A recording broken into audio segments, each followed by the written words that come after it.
محمد سباعي البسيوني، مدير مدرسة سعد زغلول بإدارة غرب كفر الشيخ. وبمناسبة انتصارات أكتوبر وذكرى أكتوبر، والسنة دي تختلف عن أي سنة فاتت، لأن في مناسبتين الشعب المصري كله بيبقى سعيد بيهم، وهي انتصارات أكتوبر المجيد وعندنا مولد النبي. مدرسة سعد زغلول ملهاش سقف معين، واحنا دايما بنطمع ان احنا نحافظ على اولادكم ونكون دايما في المقدمه، وما بنبخلش على اولادنا بحاجه اللي هم تلاميذ مدرسه سعد زغلول.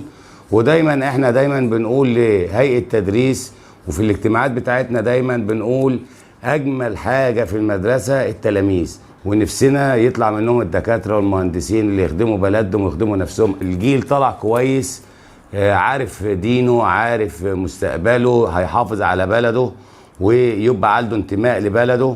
والانتماء بيبدأ من المدرسة، ولو عنده انتماء لفصله ولمدرسته هيبقى انتماء له يكبر أكبر بقى لبلده وعلم مصر.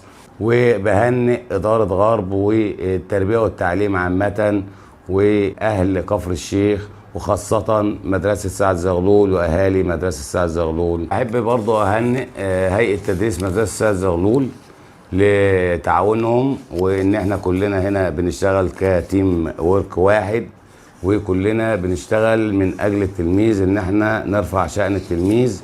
وبرضو لا نغفل دور أولياء الأمور، لأن هم دايما بيتعاونوا معانا وبيساعدونا إن احنا نطلع المنتج بتاعنا كويس. من اجمل الحاجات اللي هي بتسعدني انا شخصيا اللي هم خريجي مدرسه سعد زغلول، وزي ما انتم شفتوا على صفحه التواصل الاجتماعي وعلى صفحه مدرسه سعد زغلول ان احنا بنجيب ابنائنا اللي هم اتخرجوا من مدرسه سعد زغلول ونحطها على الصفحه كنماذج مضيئه في مدرسه سعد زغلول، منهم الدكاتره والضباط والمهندسين. وانا اكتر واحد ببقى سعيد، وهيئه التدريس كلها يعني ما بنقولكش ان احنا بنبقى سعداء جدا لما لا يفقد دكتور كان تلميذنا او ضابط كان تلميذنا او مهندس كان تلميذنا، بنبقى في غايه السعاده بيه وبنبقى فرحين، بنقول ابننا. مش ليه؟ لان احنا شركاء مع ولي الامر في ربايه التلميذ دوت، وانا دايما بنقول كده، انا شريك مع ولي الامر احنا وهيئه التدريس ان احنا نطلع منتج ممتاز فاهم واعي محب لبلده محب لوطنه علشان يرفع شأن مصر. تحيا مصر، تحيا مصر، تحيا مصر.